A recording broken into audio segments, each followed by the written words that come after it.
previously explored the issue of lead contamination in calcium supplements like bone meal. But it wasn't just bone meal. Substantial quantities of lead were found in other more common over-the-counter supplements.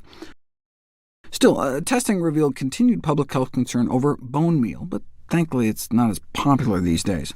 So many of us are not likely to get directly exposed to the lead in bone meal anymore, but may get indirectly exposed to the animals we eat.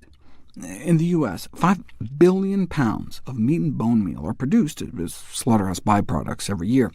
What do we do with these millions of tons every year? We feed it back to farm animals, particularly chickens. Now, most of the lead in the bone meal passes right through the animals into their waste, but then we take that waste, cow, pig, and chicken feces, and feed it back to the animals again. You guessed it. So you can see how the levels of contaminants might build up in their bodies.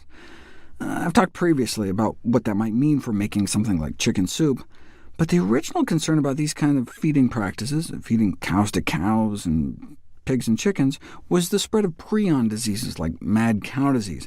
But it's not just prions that this kind of recycling can magnify, but other toxic substances, including lead. So a more plant-based diet may be able to lower lead exposure, and an even more plant-based diet could theoretically lower exposure even more. But you've got to put it to the test. But should we expect to find a benefit? Yes, lead is one of the toxins found in meat, but half of our dietary exposure probably comes from plant foods. Dietary modeling studies in Europe suggest that vegetarians would be exposed to about the same amount of lead compared to the general population, with the exception of those who eat a lot of wild game, which can end up with 1,000 times more lead than most other foods. In fact, a vegetarian diet may even be higher in lead, but it's not what you eat, it's what you absorb.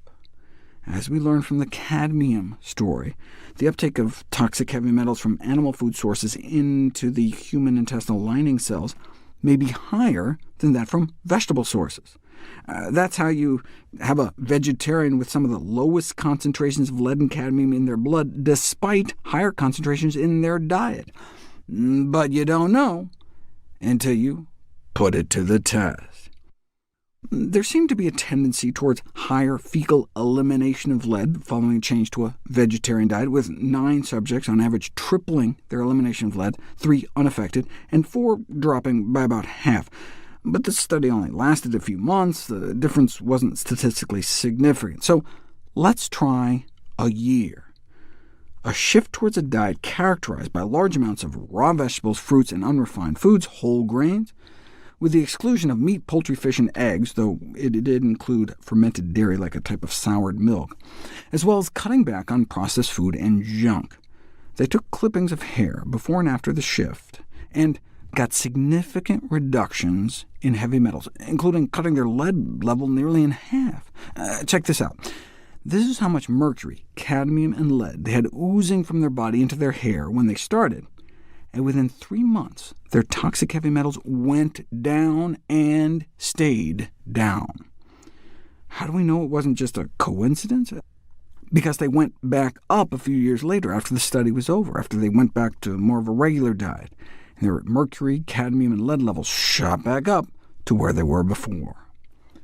Same thing with a different group after 2 years. The drop in mercury, easy to explain, presumably due to the drastic drop in fish consumption, and the drop in alcoholic beverages may have contributed to the drop in lead, but it could also have been a cadmium-like effect, where the decrease in hair lead content could be due to the dietary shift resulting in less absorption of lead into the body in the first place.